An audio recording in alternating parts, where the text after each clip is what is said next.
সবাই কেমন আছেন? Good morning. সকালবেলা সবারই তো কিছু নিত্য প্রয়োজনীয় কাজ থেকেই যায় বলুন। সেই নিত্য প্রয়োজনীয় কাজ শেষ করে আমি চলে এলাম আমার দুই সোনার কাছে। আজ আমার ছোট ছেলে একটু হাসি খুশি দেখাচ্ছে।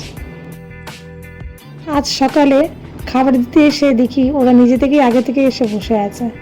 ওরা জানে যে আমি এই সময় খাবার দিই ওদেরকে। ওরা যখন খায় আমার দেখতে খুব ভালো লাগে, মনে হয় দাঁড়িয়ে দাঁড়িয়ে ওদেরকে দেখতেই থাকি।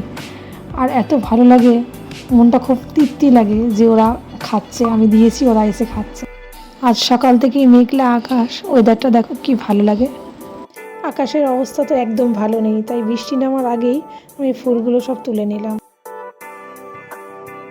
স্নান করে উঠে আমি আমার ছোট্ট গনুকে সিঁদুর পরিয়ে, মাকে সিঁদুর পরিয়ে আমার পুজো শুরু করলাম। ছাদে পুজো দিতে এসে দেখি কতগুলো ড্রাগন ফ্রুট বড় হয়ে গেছে, লাল হয়ে গেছে, আর কিছু ড্রাগন ফ্রুট ছোট আছে এখনো।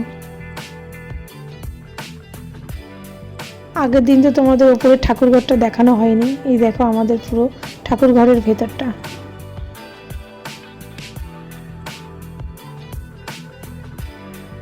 এবার একটু রান্নায় চলে এলাম। এই আজকের করব একটু মাংস, চিকেন করব মটনের চর্বি দিয়ে। এটা আমাদের বাড়ির সবাই খুব খেতে ভালোবাসে। ফোড়ন দিয়ে একটু পেঁয়াজ দিয়ে, খুব বেশি মশলা দেব না, একটু পাতলা ঝোলের মধ্যে করব।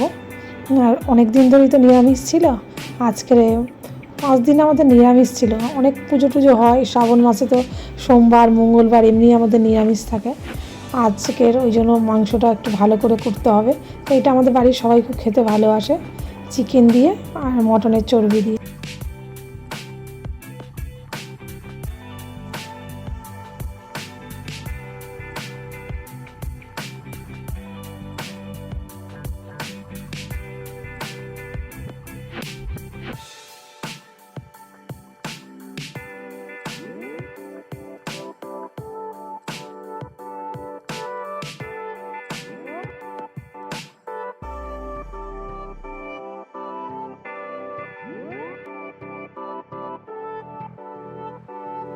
সন্ধ্যেবেলায় আমার বোন এসছে ওর ছেলেকে নিয়ে।